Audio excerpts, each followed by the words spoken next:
নমস্কার, প্রত্যেককে উমাসজনের স্বাগত জানাই। আজকে একটি নতুন ভিডিও নিয়ে চলে এসেছি, যেটা হচ্ছে আইসিডিএসদের যাদের বিলপত্র নিয়ে সমস্যা ছিল, গত 3 মাস ধরে বিল পাচ্ছেন না, অনেক প্রজেক্টের অনেক দিন ধরে বিল বাকি পড়ে আছে। সেখানে জানাই যে আপনাদের বিল কিন্তু ক্লিয়ার হয়ে গেছে। আজকে কিন্তু বিল অনেকটাই দেখা যাচ্ছে যে জানুয়ারির বিলটাও কিন্তু আজকে ক্লিয়ার হয়ে গেছে।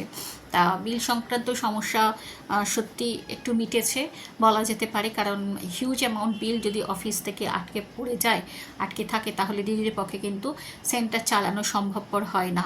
কারণ আমরা এখনও জানি যে এখনও বহু প্রজেক্টে বহু জায়গায় কিন্তু ভ্যাকান্সি প্রচুর রয়েছে, সেখানে কিন্তু ভ্যাকান্সি ফুলফিল হচ্ছে না, কোনো রিক্রুটমেন্ট নেই, যার ফলে এক একটা দিদিকে কিন্তু 2-3টে সেন্টার কিন্তু হ্যান্ডেল করতে হচ্ছে। এবং তাদের যদি টাকা দিনের পর দিন এইভাবে অফিসে আটকে থাকে, তাহলে তাদের পক্ষে কিন্তু কেন্দ্র চালানো সম্ভবপর নয়।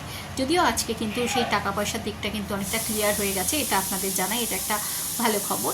আর আরেকটি বিষয় সেটি হচ্ছে আপনাদের গ্র্যাচুইটি, সকলে কিন্তু গ্র্যাচুইটি হয়ে গেছে, মানে অ্যাকচুয়ালি যে গ্র্যাচুইটি সংক্রান্ত যে কথা আগে উঠেছিল, সেই গ্র্যাচুইটি কিন্তু বরাদ্দ হয়ে গেছে। এবং আরেকটি ব্যাপার যে আগে যদি কেউ মারা যেত, তাহলে তার পরিবার বা সে যে অ্যামাউন্ট, যে রিটায়ারমেন্টের পর যে টাকাটি দেওয়ার কথা ছিল, সেই টাকা তার পরিবারের কেউ পেত না যদি রিটায়ারমেন্টের বয়সের আগে